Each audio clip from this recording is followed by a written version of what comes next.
Bom dia a todos vocês que nos prestigiam com a presença honrosa aqui nessa manhã na Câmara dos Deputados.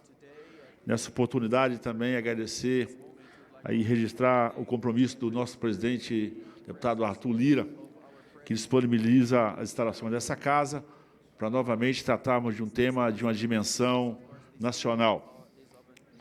Alegria poder receber aqui o nosso ministro Augusto Nardi, do TCU. Muito obrigado mais uma vez por estar presente aqui nessa casa e participando de uma agenda que dialoga com os brasileiros. Agradecer também, naturalmente, a presença desse homem do Brasil, ministro Rogério Marinho, parlamentar de atuação reconhecida e respeitada aqui na Câmara dos Deputados, por ter liderado projetos também que têm impacto positivo na vida dos brasileiros. E hoje, a convite do presidente Jair Bolsonaro, lidera o ministério que dialoga com esses desafios imensos que é o nosso Ministério do Desenvolvimento Regional, ministro Rogério Marinho. Fica o reconhecimento da Câmara dos Deputados pela sua passagem por aqui. Naturalmente, o nosso reconhecimento pelo brilhante, extraordinário trabalho que Vossa Excelência realiza à frente do Ministério do Desenvolvimento Regional e, acima de tudo, o seu espírito de grandeza para com o nosso Brasil. Secretário Nacional de Segurança Hídrica, Sérgio Costa, diretor-presidente interino da nossa ANA, Vitor Sabac. A ANA que foi incorporada recentemente, o desafio também do tamanho do Brasil, que foi o desafio do saneamento básico. Saudar aqui o nosso homem do semiárido, o deputado General Girão, que lidera e coordena o trabalho aqui nessa casa, e o nosso representante do ICA, o Christian Fischer. Saúdo também, vejo aqui os deputados Minas Gerais representando aqui, o nosso deputado Domingos Sávio e o nosso deputado Emidil Madeira, os homens que coordenam ali o projeto de Furnas, que também dialoga com o Brasil pela sua produção de energia, mas naturalmente com toda essa nossa região.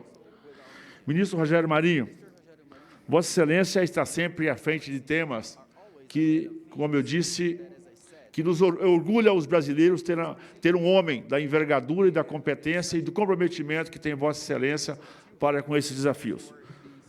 Rapidamente registro aqui, Vossa Excelência foi muito importante na atuação quando nós votamos nos marcos mais importantes desse país, já no início da nossa legislatura, que foi a reforma da Previdência. Eu digo isso porque foi a reforma da Previdência, aquele que nós abrimos um espaço na reforma da Previdência que permitiu, que, inclusive, que o Brasil entrasse de cabeça erguida por essa pandemia e atendesse a todos os brasileiros. Vossa Excelência dá um passo seguinte e também lidera um trabalho. Estive com Vossa Excelência na Previdência e aí um desafio monstruoso que tive a oportunidade, inclusive, de presidir em algumas oportunidades as comissões aqui nessa casa, e eu digo que nós entregamos, com todo respeito às outras áreas, a mais importante das reformas que nós fizemos para o Brasil, que foi o novo marco do saneamento básico. Os números que nós recebemos do saneamento básico eram números vergonhosos, números que foram omitidos por governos anteriores, por empresas no passado, e que naturalmente fez com que diversos brasileiros estivessem condenados à água, ao esgoto, às águas pluviais e a não boa gestão de resíduos sólidos.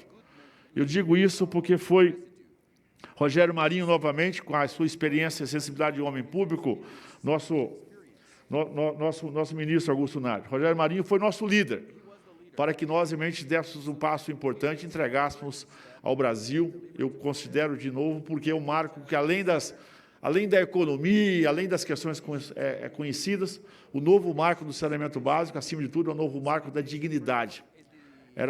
Seria vergonhoso aos colegas parlamentares que me acompanham aqui se nós não tivéssemos tido a coragem, feito esse enfrentamento, e os resultados estão postos por aí.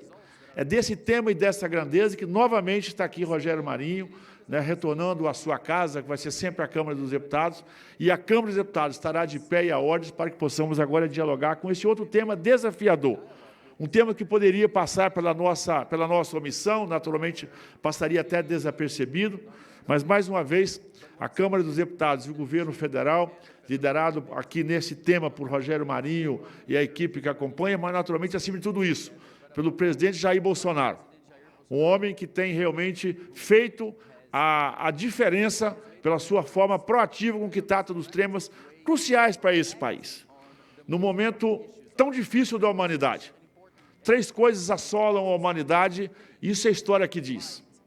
Se nós falássemos aqui, há alguns meses atrás, pouco mais de 30 meses atrás, que o mundo estaria de joelho por uma pandemia, por uma peste, talvez iam chamar nós de profeta, que estariam profetizando alguma coisa a mais. E o mundo ficou de joelho, né, pela peste. E a história da humanidade mostra que isso assola a humanidade. Se nós voltássemos até um pouco tempo atrás e cogitássemos a hipótese de uma guerra, Domingos Sávio e Midinho Madeira, talvez nós estaríamos, não, mas agora isso já está superado, isso é um tema superado, isso não está no nosso dia a dia. E o mundo está de joelho novamente, pela peste e pela guerra. E a história nos ensina que a combinação de peste e guerra tem uma consequência danosa, que é a fome. A gente conhece isso pela nossa história. Os afrodescendentes que vieram para o Brasil e os europeus que vieram para o Brasil no início da colonização vieram fugindo da peste, vieram fugindo da guerra e vieram fugindo da fome. Então, portanto, é exigir de nós a coragem e a atitude para que possamos fazermos o Brasil dar a sua contribuição. E o Brasil tem a resposta para dar para isso. A forma com que o governo liderou, tratou e enfrentou a pandemia, porque ninguém sabia a fórmula. Talvez nós, daqui a pouquinho, vivêssemos uma nova peste, vamos aprender com nossos próprios erros, mas, naturalmente, os resultados estão postos aí, ainda mais quando o presidente Jair Bolsonaro, pela sua capacidade visionária, pela sua visão, sempre disse, vamos cuidar da vida, tudo pela vida, tudo pela saúde. Mas a vida não pode parar, a economia não pode parar, porque isso também impacta na dignidade das pessoas. Tem uma consequência seguinte. E, naturalmente, agora, com esse tema tão importante, o Brasil é a resposta de novo para a guerra, porque o Brasil tem, no seu histórico, a sua capacidade, primeiro que é um país de asiáticos, de europeus, nós somos um país, é uma terra de imigrantes, e essa nossa capacidade nos deu até, pelo ponto de vista genérico, a capacidade de compreender e conversar com todos os povos. E, acima de tudo, nesse momento, nós somos a resposta que o mundo precisa para um terceiro enfrentamento, que é a fome. Esse desafio tem que ser enfrentado por nós. E o Brasil, hoje, além de alimentar os seus brasileiros, tem uma agricultura que alimenta mais 1 bilhão de pessoas. Portanto, o desafio global passa por terras brasileiras. E, passando por terra brasileira, quando digo pela nossa agricultura, esse diálogo da gestão dos recursos hídricos. O Brasil vive a cada dia mais, como o planeta vive, não só, às vezes, a história, né, quis condenar o semiárido brasileiro, Gerão, pela falta de recursos hídricos, e Rogério Marinho, mais uma vez, lidera e mostra que é possível produzir riqueza, alimento, prosperidade.